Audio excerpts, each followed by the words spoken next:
Creating QR code in Google Sheets is pretty easy thing to do. Today I'm going to teach you how you guys can create QR code in Google Sheets.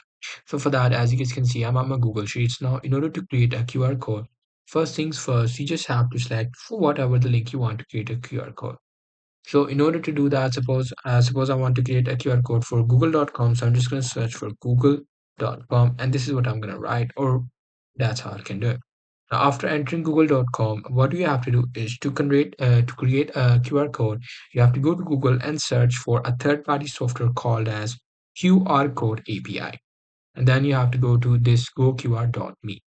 And this website, you simply have to copy this small URL. After copying it, you have to go back and then right next to the cell, what you have to do is you just have to start typing. Now, what do you have to type? You have to type is equal sign, and then you have to search for image, and then you have to put the small brackets. And afterwards, you just have to put the double quotations. And then you have to paste the URL, and then you have to put the double quotations again, and then close the small bracket. This is what the URL you have to put. Now, in the space of example, as you can see, the example was written right here. You just have to remove the example and type in the URL, whichever you have. Suppose you want to make a QR code for google.com, just type in google.com.